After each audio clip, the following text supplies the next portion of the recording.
Welcome to the first video edition of Warrior Logistician, and the topic today is the nature of sustaining expeditions.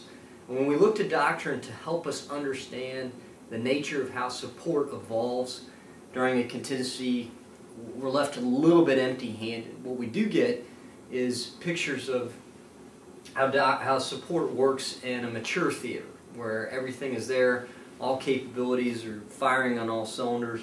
And those of us who have executed contingency operations know that that really isn't the case. To make an analogy towards industry standards, industry likes to talk about when systems are operating at full operating capacity and study that. And then when you would ask them, well, how do you start up to achieve that capability, that level, they would talk to you about a startup period, a warm-up period, which usually they run that and then throw out because those distributions and that things that happen during that warm-up period are nothing like the stability period. And those are the terms used, very analogous to what we do in the military. But if we're going to look ahead to the future and the nature of conflict and supporting that conflict, we need to understand what our startup period looks like and how it works, so that we can function within that environment. And we know what we're getting into. And this is the kind of thing that happens.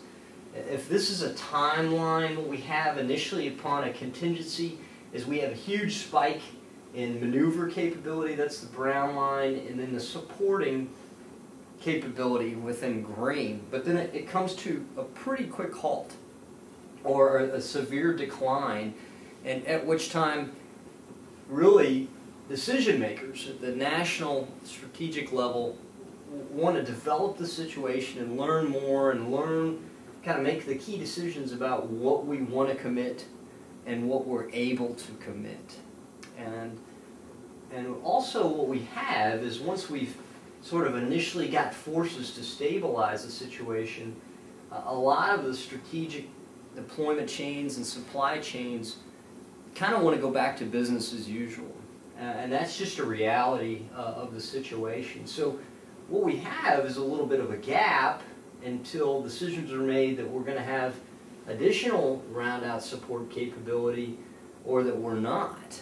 And during that time, these forces kind of have to make do with what they have, which by definition are not everything that they need.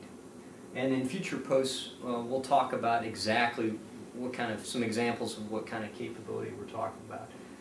So we have this gap here, and we need to know that that gap is going to exist. This isn't going to be a steady evolution of support capability, and we need to anticipate the gaps, anticipate the capabilities that are missing in that gaps, and then take measures back here on how to mitigate those shortfalls. In my article in Army Sustainment Magazine that I linked yesterday, I talk about how to mitigate some of those gaps. In the next post, we'll talk about some additional measures of mitigation. See you next time.